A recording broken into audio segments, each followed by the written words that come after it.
ദൃശ്യഹർഷം എന്ന പുസ്തകത്തിൽ PS Radhakrishnan Indian സിനിമയുടെ 100 വർഷങ്ങൾ അതിൽ അടയാളപ്പെടുത്തപ്പെട്ട പല നാഴികക്കല്ലുകളെയും നമുക്ക് പരിചയപ്പെടുത്തി തരുന്നുണ്ട്. അത് ഏറ്റവും ആദ്യം ലൂമിയർ സഹോദരന്മാരിൽ നിന്ന് തുടങ്ങി അങ്ങോട്ട് അദ്ദേഹം പറയുകയാണ്. ലൂമിയർ സഹോദരന്മാരാണല്ലോ അതിൻ്റെ ക്രിസ്തുചരിതം എന്ന് പറയുന്ന സിനിമയാണ് ഈ പറഞ്ഞ സിനിമാ ചരിത്രത്തിൽ അല്ലെങ്കിൽ ഒരു തുടക്കം കുറിച്ചത്. തുടർന്ന് അങ്ങോട്ട് ഫാൽക്കെ വരുന്നു, രാജാ ഹരിശ്ചന്ദ്ര എന്ന സിനിമയുമായിട്ട്. അത് ബ്രിട്ടീഷ് വിരുദ്ധമായിട്ടുള്ള ഒരു ആവിഷ്കാരമായിരുന്നു ഈ രാജാ ഹരിശ്ചന്ദ്രയിൽ. അതുപോലെ പിന്നീട് അദ്ദേഹം പല പല സിനിമകളും എടുത്തു. തിയേറ്റർ എന്ന് പറയുന്ന ഒരു സങ്കല്പം അല്ലെങ്കിൽ തിയേറ്റർ വന്നു. ഫാൽക്കെക്ക് കൂടുതൽ സംഭാവനകൾ ചെയ്യാനായിട്ട് ഇതുമൂലം സാധിച്ചു.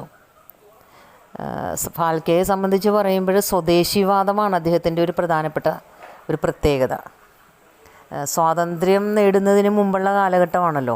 അപ്പോൾ ആ സമയത്ത് സിനിമയിലൂടെ സ്വാതന്ത്ര്യത്തിൻ്റെ ആവശ്യകത ജനങ്ങളെ ബോധ്യപ്പെടുത്തുക, ദേശത്തിൻ്റെ പാരമ്പര്യം ദേശീയതയെ ഉയർത്തിപ്പിടിക്കുക, അങ്ങനെയുള്ള കാര്യങ്ങളൊക്കെ ആയിരുന്നു ഫാൽക്കെ ചെയ്തിട്ടുള്ളത്. നിശബ്ദ സിനിമ മേഖലയായിരുന്നു എങ്കിൽ പോലും അത് വളരെ വലിയ മാറ്റമാണ് ജനമനസ്സുകളിൽ ഉണ്ടാക്കിയത്. അതുപോലെ തന്നെ ഈ പറഞ്ഞ പോലെ JC ഡാനിയലും അങ്ങനെ ഒരു വളരെയധികം സംഭാവന നൽകിയ ഒരു വ്യക്തിയായിരുന്നു. ഫാൽക്കെയുടെ സംഭാവനകളെപ്പറ്റി ചോദിക്കുവാണെങ്കിൽ നമുക്ക് ദേശീയത എഴുതാം. അതുപോലെ തന്നെ സത്യവാൻ സാവിത്രി, ഇങ്ങനെയുള്ള ഭക്തിപ്രധാനമായ ഒരു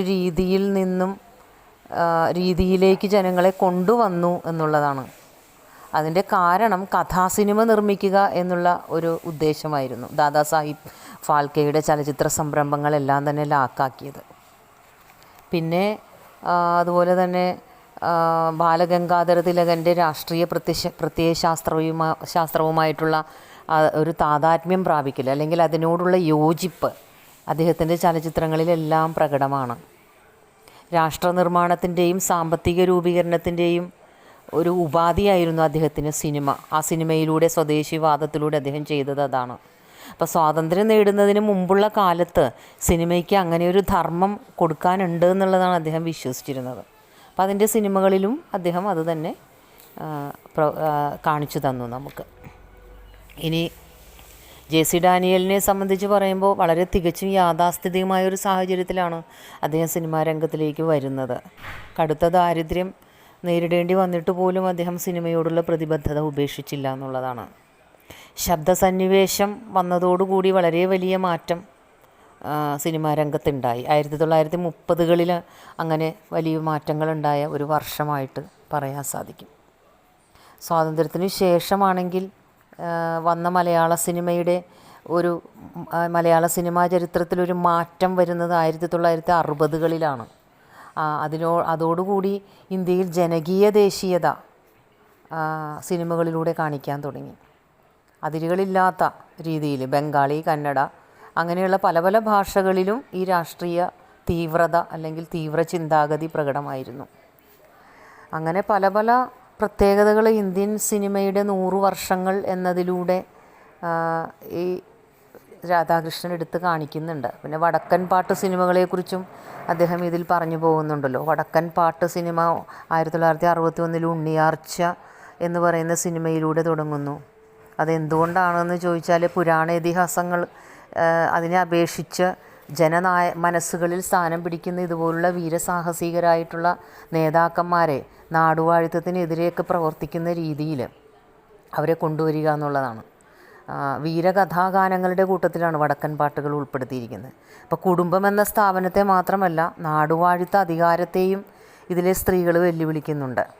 സ്ത്രീയുടെ മേലുള്ള സാമൂഹിക കയറ്റത്തെയാണ് ഉണ്ണിയാർച്ച ചോദ്യം ചെയ്യുന്നത്.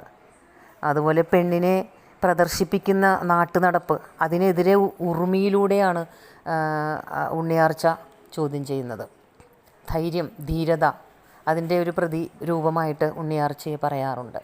അപ്പോൾ ആധുനിക സമൂഹത്തിനും ഇവരൊക്കെ മാതൃകയായിട്ട് നമുക്ക് കാണാൻ സാധിക്കും. അപ്പോൾ ദേശീയ പ്രശ്നമായിട്ട് ഇപ്പോഴും പ്രസക്തമാകുന്ന ജാതിനിഷ്ഠമായ അസമത്വങ്ങൾക്ക് വടക്കൻ പാട്ട് ചിത്രങ്ങൾ അവയുടെ ആഖ്യാന പരിധിയിലൂടെ പരിഹാരം നിർദ്ദേശിക്കുന്നുണ്ട് എന്നുള്ളതാണ്. 60കളിലും 70കളിലും 1980 വരെയുള്ള കാലഘട്ടത്തിൽ ഈ വടക്കൻ പാട്ട് സിനിമകൾ വളരെയധികം പ്രസക്തമായിരുന്നു എന്ന് കാണാൻ സാധിക്കും. അപ്പോൾ ജാതി മത വിവേചനങ്ങളെ ന്യായീകരിക്കുന്നില്ല, അതുപോലെ തന്നെ നാടുവാഴിത്തത്തെ ചോദ്യം ചെയ്യുന്നു. സ്ത്രീകൾ എല്ലാവരാലും അടക്കി വയ്ക്കപ്പെടേണ്ടവളാണ് എന്നുള്ള ആ വിശ്വാസത്തിന്മേലുള്ളൊരു ചോദ്യം ചെയ്യൽ, അങ്ങനെ എല്ലാ രീതിയിലും ഈ വടക്കൻ പാട്ട് സിനിമകൾ ആ കാലഘട്ടത്തിൽ അല്ലെങ്കിൽ സിനിമയുടെ ചരിത്രം നോക്കുമ്പോൾ ഒരു പ്രത്യേകതയുള്ളൊരു ഏടായിട്ട് നമുക്ക് കാണാൻ സാധിക്കും. അപ്പോൾ അങ്ങനെ നോക്കുമ്പോൾ മലയാളത്തിലെ വടക്കൻ പാട്ട് ചിത്രങ്ങൾ വളരെയധികം ഗൗരവത്തോടു കൂടി പരിഗണിക്കപ്പെടേണ്ടതുണ്ടെന്നാണ് ഈ ലേഖകൻ ഈ പുസ്തകത്തിലൂടെ പറഞ്ഞു വയ്ക്കുന്നത്.